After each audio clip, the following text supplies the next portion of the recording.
Buenos días. Vais a disculpar un poco o a lo mejor alguno agradecer porque no voy a chillar mucho, estoy un poco afónico, así que voy a hablar lo más suave posible. Pero quisiera, antes de empezar la enseñanza, quisiera que prestarais atención a un cántico que se nos va a poner por el altavoz, sobre todo atención a la letra, que como luego veréis, tiene que ver con lo que hoy vamos a hablar. Así que os ruego que podamos prestar atención a la letra y después pues continuaremos con la predicación.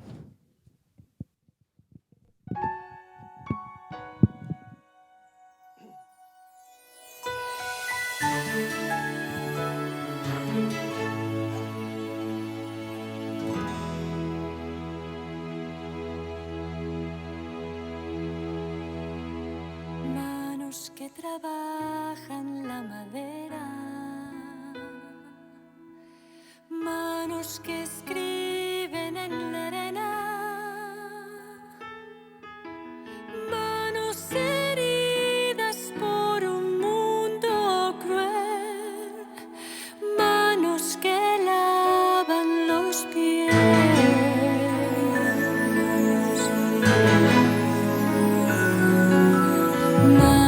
Que rescatan de la duda, manos firmes, fuertes y seguras, manos milagrosas que obran por amor, manos que se extienden al dolor. En sus manos yo me siento segura. Se disipan mis dudas y se acaba el temor. En sus manos está mi hogar, mi cordura, está mi paz, mi armadura, mi identidad, mi valor.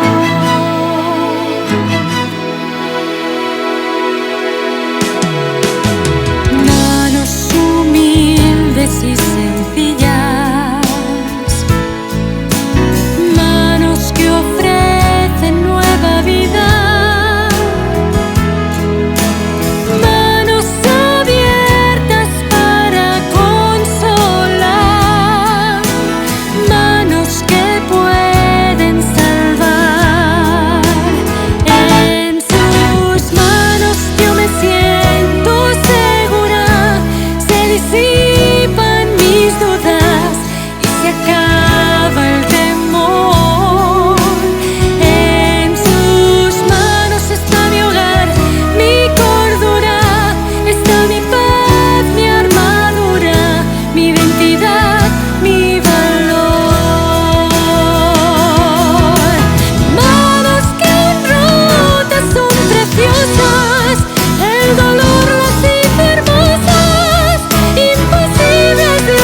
está mi hogar, mi cordura, está mi paz, mi armadura, mi identidad, mi valor.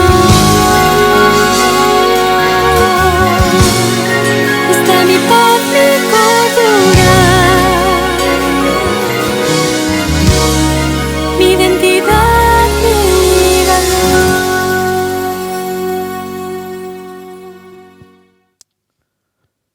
Cuando nos acercamos a la Escritura, ¿se oye?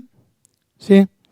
Cuando nos acercamos a la Escritura, hermanos, aprendemos o podemos ver, según el texto al que nos acerquemos, características y atributos de Dios, de Jesús, que nos muestran realmente cómo son ellos, cómo actúan, ¿no? Pero son y actúan en relación, como podremos ver, al tema del texto que se está tratando. Así que la Escritura nos habla de la justicia de Dios, nos habla de su santidad, nos habla de su ira, pero también nos habla de su amor, de su bondad y de su misericordia. Así que podemos ver en la Escritura a un Dios justo, que juzgará a cada uno conforme a sus hechos, y eso será así. Podemos ver a un Dios implacable con el pecado o contra el pecado. Podemos ver a un Jesús indignado, tirando por el suelo las mesas de aquellos que querían hacer negocio con sus cosas. Podemos ver a un Dios que se niega a perdonar a aquellos que no perdonan. Incluso en algún lugar se revela como fuego consumidor. Y ese es Dios. Y ese es Jesús. Pero en cambio, en otros lugares, se muestra con su faceta de padre, con su faceta de amigo. Jesús se muestra con su faceta de hermano también, muy cerca de nosotros, lleno de gracia, interesado por nosotros, bondadoso, misericordioso, incluso entregándose a la muerte en nuestro lugar. Y son así. En esta mañana vamos a estudiar y vamos a centrarnos en una de las características de Dios o de Jesús, que no deja de lado las demás, pero que esta también es suya. Así que hoy nos vamos a centrar en la característica de Jesús como sumo sacerdote. Y podremos ver cómo simpatiza con el pecador. Podremos ver cómo nos trata a pesar de nuestras tentaciones, que las tenemos todos, a pesar de nuestras luchas, a pesar de nuestros fracasos y a pesar de nuestras debilidades, que las tenemos todos, ¿no? Así que podemos abrir en Hebreos 4, que es donde nos vamos a centrar y donde vamos a recibir la enseñanza. Hebreos 4, 14 al 16 va a ser el lugar central donde vamos a tomar las ideas en esta mañana. Pero en el 16 nos dice: acerquémonos pues confiadamente al trono de la gracia para alcanzar misericordia y hallar gracia para el oportuno socorro. Como muchos sabéis, los hebreos eran un pueblo conquistado, obligados a vivir en medio de otras culturas porque ellos no tenían patria. Eran menospreciados, perseguidos, eran vigilados, denunciados, con o sin motivos podían ser condenados a muerte. Sus vidas siempre corrían peligro y se encontraban con 1000 y un obstáculos para vivir y mucho más para poder desarrollar su fe. Los cristianos a los que va dirigida esta carta, incluso este texto que estamos mirando, podían comprobar en cada momento cómo el mantenimiento de su fe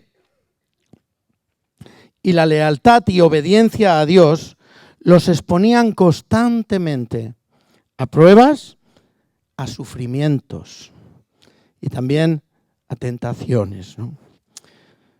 Pero, ¿sabéis?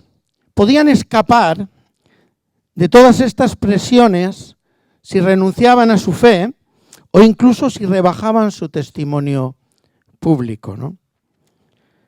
Así que en este momento en que se escribió esto, había algunos tentados a retroceder por la presión y por todo lo que les envolvía, ¿no? pudiendo perder así su identidad y las promesas de Dios. Y en esta carta se les invita a seguir adelante y a no desmayar debido a las pruebas o a las tentaciones que pudieran estar pasando. Y por ello se les invita a acercarse a Jesús confiadamente, porque en el trono de la gracia hay también socorro para cada una de las necesidades, de las tentaciones, de las pruebas, de las debilidades en las que uno pueda estar viviendo. Hermanos, me encanta este cántico que hemos cantado, de Paquita Patiño para nosotros, Francesca, más profesionalmente, ¿no?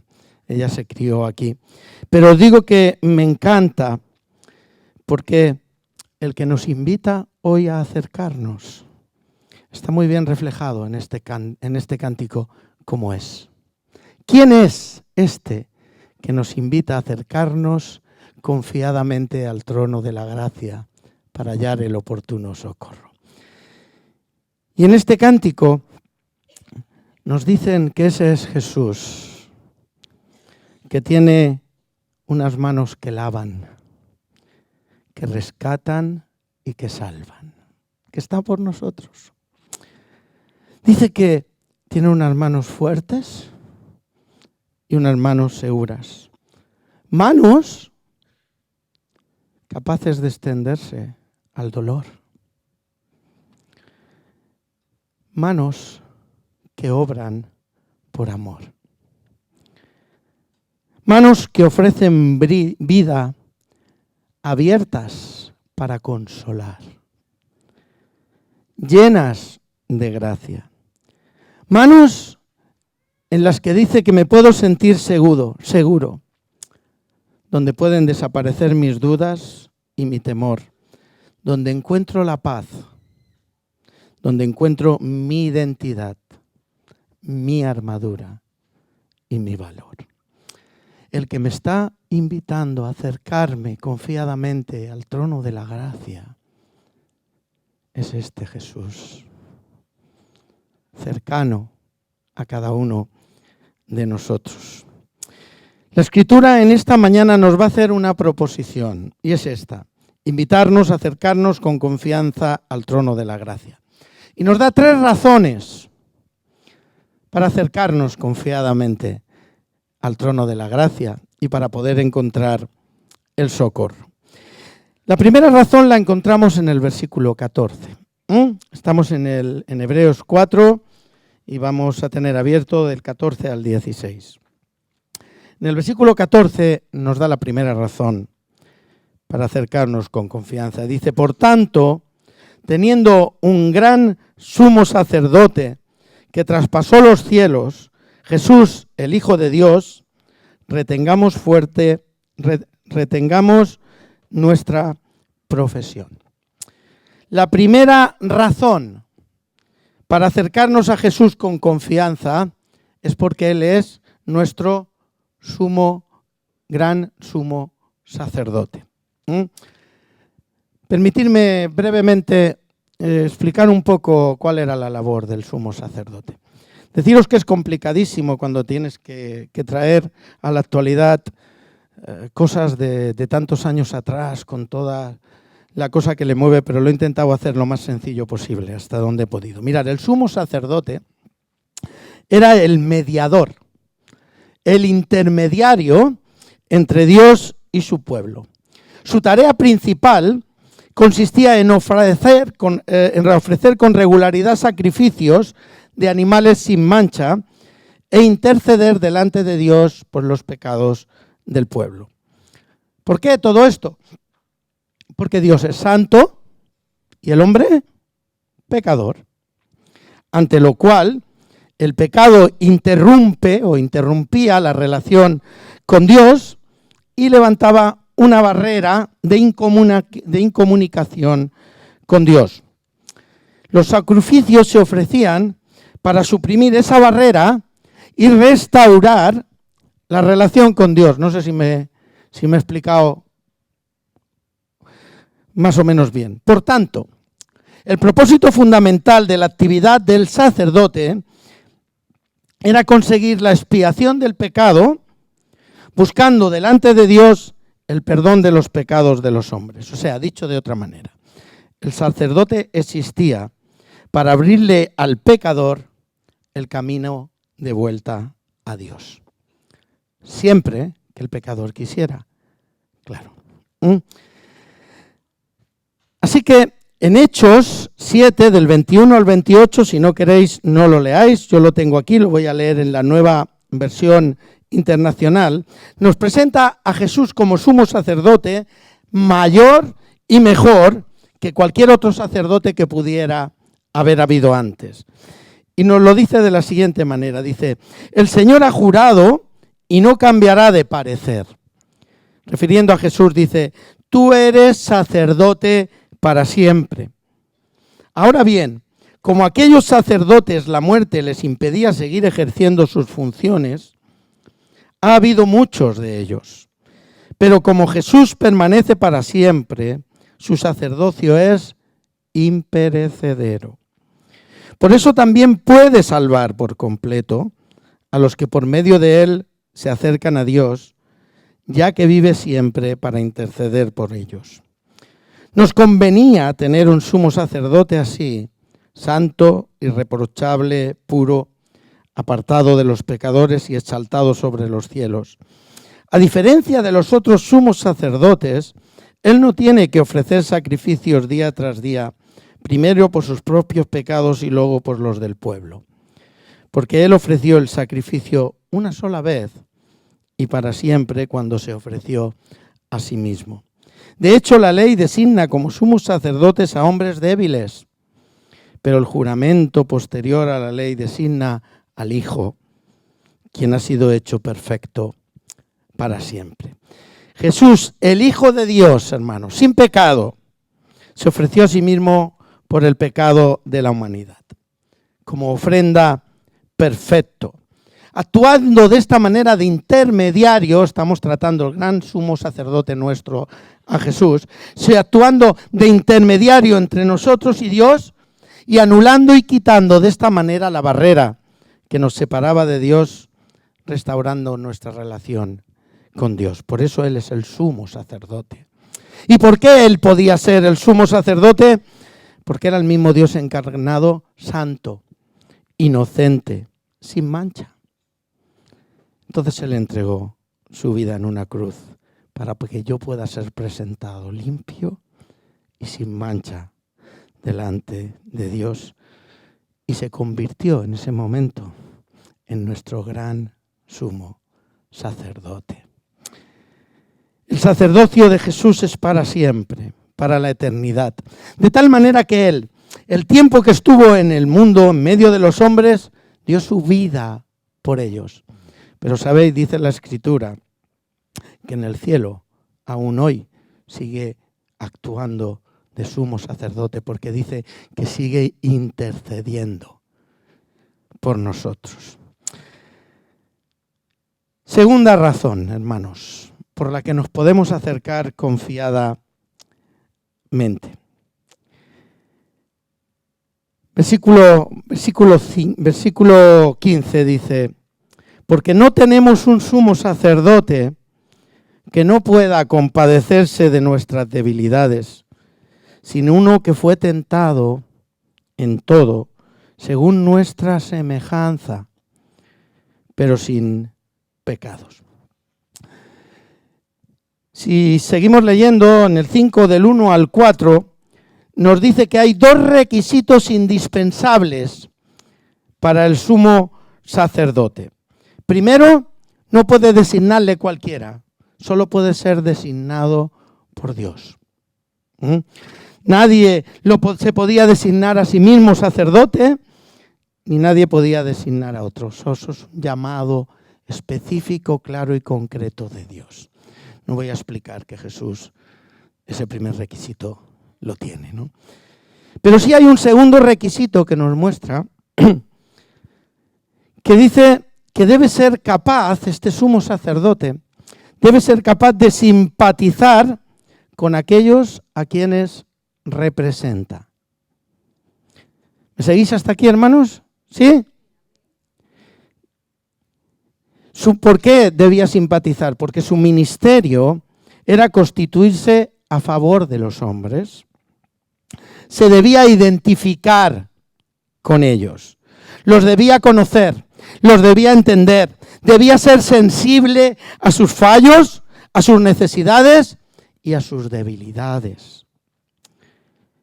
Hubiera sido incongruente que Jesús hubiera aparecido en la tierra como le estaban esperando los judíos, como un gran capitán, que venía para llevarlos a la victoria, conquistar a todos sus enemigos y devolverles la libertad.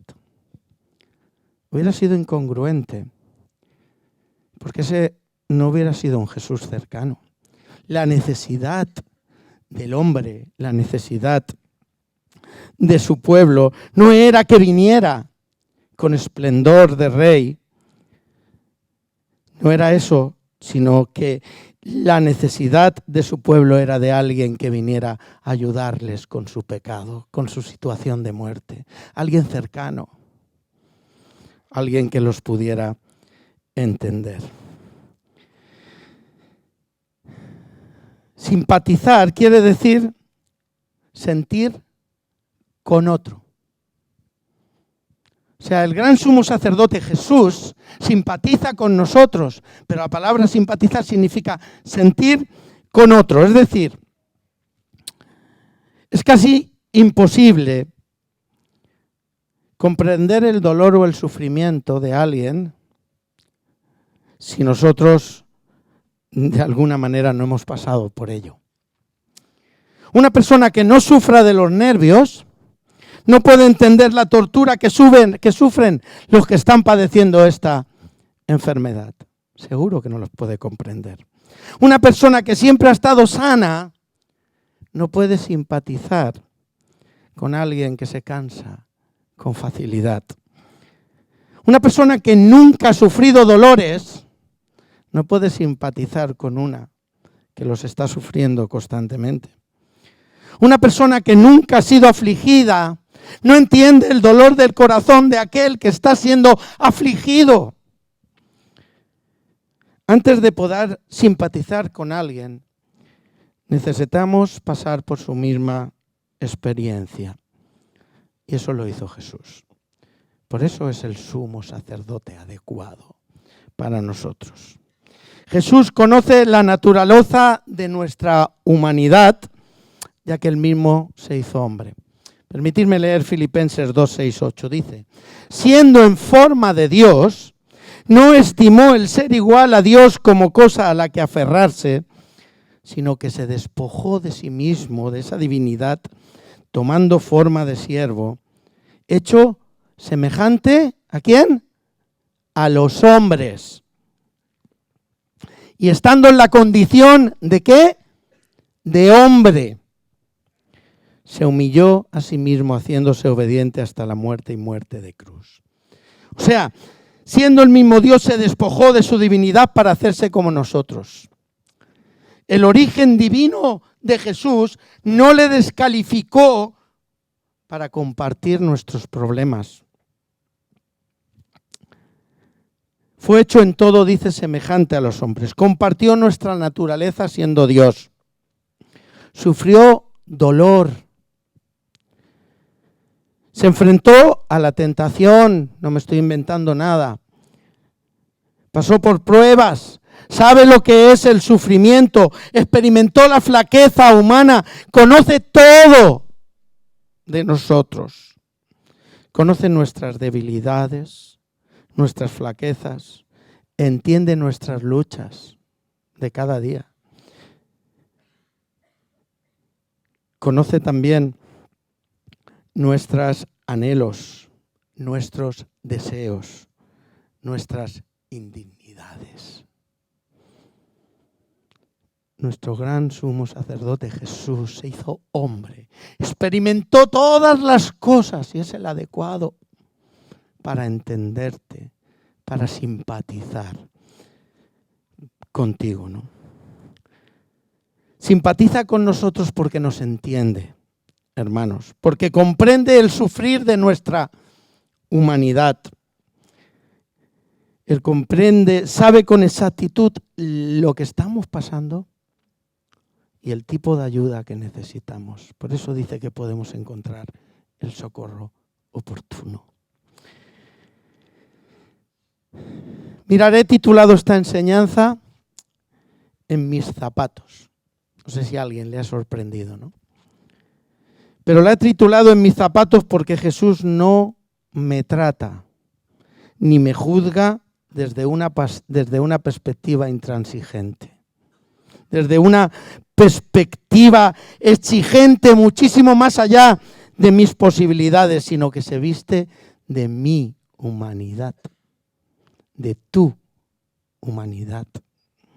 Se calza mis zapatos y se calza los tuyos y se pone en mi lugar, teniendo en cuenta lo que soy, teniendo en cuenta lo que tengo, teniendo en cuenta lo que vivo, teniendo en cuenta mis debilidades que las tengo, teniendo en cuenta mis luchas, como antes he dicho, mis dificultades, mis circunstancias. Así que no hay ninguna experiencia de la que Jesús no pueda decir, he estado allí. ¿Lo puedes entender esto, hermano? He estado allí, donde tú estás, en lo que tú estás viviendo, en lo que tú estás sufriendo, en lo que tú estás pasando. Jesús te dice, ya he estado allí, ¿no? Cuando tengo algo muy triste que contar, cuando la vida me ha calado hasta los huesos con sus lágrimas, cuando creo que no puedo resistir más lo que estoy viviendo, resulta que puedo acudir a alguien que me entiende, que me quiere socorrer y que me dice, ya he estado ahí, te entiendo, porque está en mis zapatos, porque lo mira desde mi humanidad, desde mí, yo, quién soy, lo que tengo, lo que hago. A él le resulta fácil, aun siendo un Dios justo, que lo es, le resulta fácil comprender, le resulta fácil compadecerse, le resulta fácil ayudar y perdonar, porque está en nuestros zapatos, ¿no?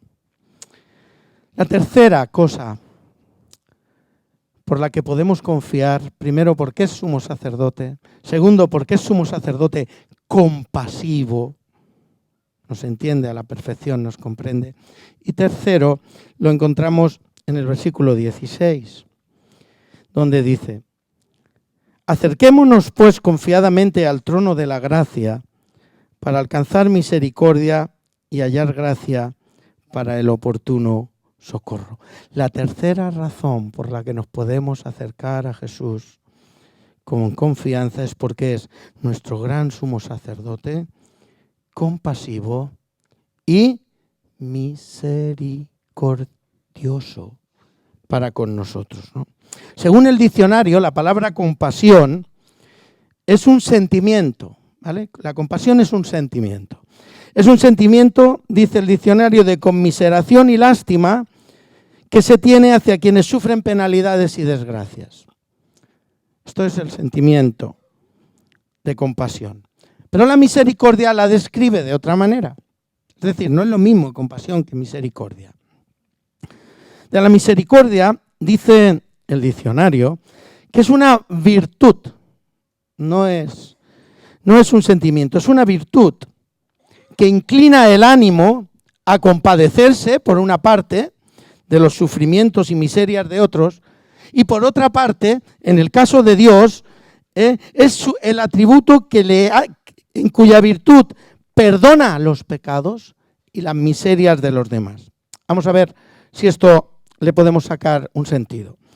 Por tanto, podríamos decir que la misericordia lleva a la compasión, pero también pone en marcha la acción de Dios de perdonar.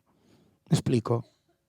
Me explico, hermanos. Es que no sé si me estáis siguiendo o me estoy complicando. Es decir, es la acción, la misericordia es la acción de Jesús donde se compadece, donde no solo se compadece, sino que obra a favor de las personas, ¿no? En el Antiguo Testamento era muy limitado el acceso a Dios por medio del sistema de sacrificios complicados que se llevaba a cabo el sumo sacerdote en el tabernáculo o en el templo.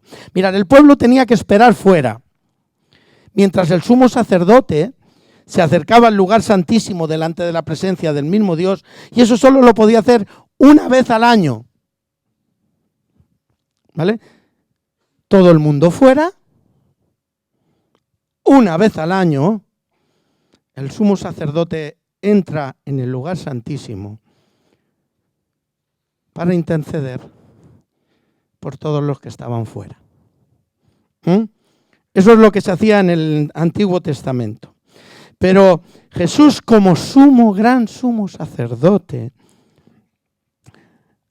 nos abre el camino directo a Dios, hermanos. Por eso acercaos con confianza. El camino está abierto. Puedo entrar en cualquier momento. ¿Una vez al año? No. ¿Estar fuera? No. Han cambiado las cosas con Jesús. El gran sumo sacerdote rasgó el velo que nos separaba, dice la Escritura, de Dios, de su santidad. Y ahora nos permite de manera continua acercarnos a Dios, buscando allí misericordia y socorro necesario para nuestra necesidad del momento. Yo no sé si esto te da confianza. Yo no sé si esto te habías puesto a pensar. Yo ya sé que todos sabemos que tenemos acceso a Dios. Pero hermanos, es un Dios que nos comprende, que nos espera con misericordia, a pesar de que fallamos y fallamos y fallamos. Y dice que allí podemos alcanzar misericordia y oportuno socorro cuando nos acercamos al trono de la gracia. Y me surge una pregunta, hermano. ¿Por qué el trono de la gracia? ¿Por qué no el trono de la justicia? También sería correcto, porque allí voy con mis fallos y puedo ser juzgado. ¿Por qué donde nos tenemos que acercar al gran sumo sacerdote nos lleva a acercarnos al trono de la gracia? Porque no es juicio lo que necesito, ni lo que voy a recibir. Lo que necesito es ayuda y socorro, porque soy débil, porque meto la pata cada día, porque me equivoco 5000 veces, porque me propongo hacer las cosas bien, bien, bien, y no las hago bien, bien, bien muchas veces. Porque quizá todavía estoy luchando por cosas que ya tendría que tener superadas hace la tira de años y me siento indigno. Pero todavía hay gracia. Siempre en el trono de la gracia puedo empezar de nuevo, ¿sabes? Ese es el gran sumo sacerdote. El Salmo 103 que se nos ha leído, hermanos, nos dice que en su trono de gracia nos perdona. Nos dice que en su misericordia nos sana, nos rescata, nos corona de favores y misericordias a pesar de lo que soy y de lo que tengo. Dice que allí en su trono de gracia no me trata conforme a lo que merezco. Por eso no es el trono de justicia, es el trono de gracia. No lo entiendo. No entiendo cómo Dios sigue teniendo paciencia conmigo, con lo que soy, con lo que hago. Pero es que la gracia no se entiende, es de Dios, para nosotros. A pesar de lo que somos, a pesar de lo que tenemos, incluso tantas veces a pesar de lo que estamos haciendo. Y dice el Salmo 103 que viene allí y nos trata como el Padre trata a un hijo. Dice el Salmo 103 que conoce mi condición. Está en mis zapatos. ¿Cómo no la va a conocer? Conoce mi condición. Conoce mi debilidad. Conoce mis flaquezas. Dice el Salmo, sabe que somos polvo. Y pone en marcha su compasión y su misericordia y lo hace, dice, desde la eternidad hasta la eternidad para ayudarnos en nuestra necesidad. Hermanos, en su trono de gracia no se trata tanto de lo que soy, de lo que hago, ni lo que me merezco. Resulta que en el trono de la gracia siempre hay amor y misericordia para mí, a pesar de todas las cosas que ya he dicho que me rodean y todas son de debilidad, ¿no? ¿Entiendes? ¿Entiendes por qué nos invita a acercarnos con confianza, hermanos? Porque nos comprende, porque está en nuestros zapatos. Permitidme concluir con 2 o 3 ideas. Una cosa que para mí es importante. ¿Para quiénes es Jesús sumo sacerdote? Porque esto no lo hemos dicho. Es importante. ¿Para quiénes es Jesús sumo sacerdote? ¿Para quién es ese trono de la gracia? Porque siento decirlo, no es para todo el mundo. Alguno ahora desde ahí ya se quedó con las dudas. Espero aclararlo, no es para todo el mundo. No es para cualquiera, no es para todos. Mirad, en Hebreos 2:16, que no hace falta leer, dice que a los que socorre como sumo sacerdote es a la descendencia de Abraham. ¿Vale? Lo cual podemos entender que está incluida la familia de la fe, ¿no? Y en este mismo texto que estamos leyendo en el 5:9, dice que él es sumo sacerdote para los que le obedecen. Es decir, el trono de la gracia no es para todo el mundo como sumo sacerdote. Pablo pregunta y dice, ¿abundaremos en el pecado para que la gracia abunde? Como hay gracia, vamos a abundar en el pecado. Y él mismo contesta, antes de que te lo puedan ni pensar, él dice, de ninguna manera. El trono de la gracia no es para aquellos que viven en el pecado, hermanos, y que no les importa demasiado su manera de vivir. Para esos es el trono de justicia y de juicio. Pero para ellos no es el trono de la gracia. El trono de la gracia no es para aquellos que dicen profesar una fe, pero que viven como si no la profesaran. Vidas tolerantes y alejadas de la voluntad de Dios a conciencia. Para estos, ahí está el trono de juicio. El trono de gracia lo podrán usar cuando vuelvan arrepentidos, queriendo vivir obedeciendo a Dios. Pero el trono de la gracia es para los que le obedecen. Para aquellos que han creído en Jesús y quieren vivir vidas coherentes a su fe obedeciendo. Para aquellos creyentes que luchan cada día por agradar a Dios. Aunque caigan, aunque se equivoquen, aunque lo hagan mal, pero que quieren vivir agradando a Dios. Para esos hay comprensión. Para esos hay misericordia. Para esos está el trono de la gracia. Hemos dicho en el principio que el pueblo, ya estoy acabando, estaba atravesando por pruebas. Eran tentados a ser desleales con Dios y abandonar su fe. Y Dios les dice que hay un sumo sacerdote a quien recurrir. Que los comprende, que se compadece, que les puede ayudar, que les puede socorrer. Y que lo que tienen que hacer es acercarse con confianza a su trono de gracia. Mira, yo no sé cuál es tu situación.